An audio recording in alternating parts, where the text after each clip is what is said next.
What up, guys? I didn't get to use the smoker like I expected early this week, and it got postponed even further than I expected to because life got in the way. And I'm still not getting fired up right now, but I am going to go ahead and, because since I haven't really shown any video at all, whatever, of where it's at, it's still got some more stuff that I'm going to do. We'll kind of go into that here in a minute. But I'll put the little R2-D2 whatever. And Bertha, say hi to Bertha. She's 14-year-old unwed mother, and she's pissed because I stole her babies from her. So, and by babies, I mean, I had to borrow the grates because I still got to make those, but they're going to be stainless. These are some, I'm sorry, Bertha. Anyway. And the grates, they're there. And this is, got to explain it because it's really not set up to work right now. But pull this guy out of here. It's just in there, whatever. Anyway, when that gets filled with the coal and the wood chips, whatever, which I'll go into more on that like in another video. And whenever that you get it filled up with dry wooden chips, whatever, you take one of the charcoal thingies, whatever, that you fill up with charcoal, and then you put it on the burner. You never use freaking matchless freaking charcoal. That's just, let's get that out of the way. But anyway, bottom line is, you start this up, everything starts smoking and everything. This will have some notches put in it like Bertha does over there for rotisserie to go in, so that grate can be yanked off. And more than likely you would be going at the grate below that once, because the rotisserie would have like a, you know, turkey, whatever, would be like there, whatever, the bottom of it. Or, I don't know, it's the bottom part. Anyway, bottom line is though, you could cook and you can move this guy right here up there.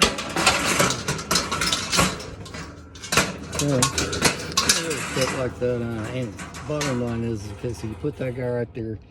You got the thing going across here, and she's just spinning, and the heat and everything's coming up from there. Down here's where you got the propane assist, and this will have a deflector plate on it. I'm gonna make some different ones out of stainless and a little heavier stuff, and smaller diameter than that.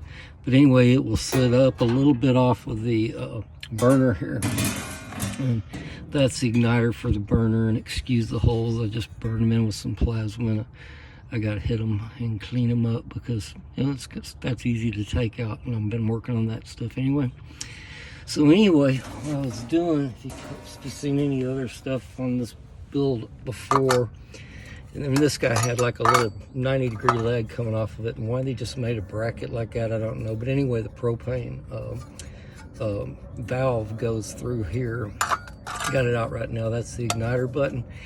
And I had been, you know, toying with the thought of putting it over here on the side. And then I got to think, with the hoses and everything coming out of it, it looked like shit.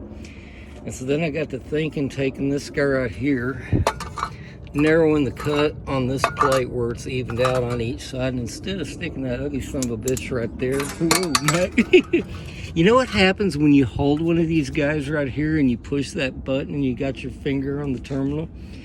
It'll make you squeal. Anyway, I digress.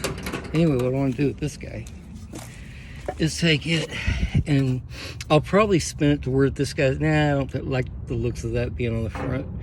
Anyway, I don't think it matters that terribly much. But anyway, this guy right here, if I can get everything bent right, could be mounted over here, except for keep in mind it's going to only be about 3 inches wide, so it's going to be like further like to one side and the back. I'm going to curve that plate some whenever that and I have to make that removable, because if you want to pull the propane assist out, it'll have the hoses and that and everything attached to it.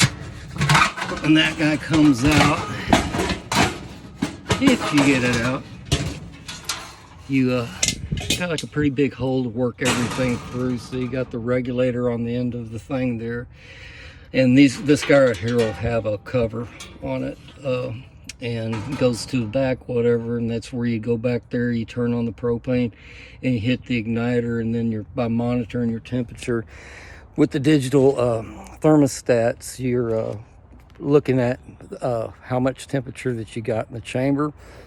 Whenever that you notice that your cold temperature is dropping down, where the temperatures are dropping. Once it starts getting down to wherever the point is that you want to be cooking at, usually 250 if it's smoking, you want to go ahead and fire up the propane and get that going, and then you use the regulator on the propane to adjust it, and you kind of have to just get used to that. That's by feeling even ambient temperature affects that. That's with grilling, period. So anyway, that's a good look at the stainless smoker. Like I said, I got more things that I'm doing on it.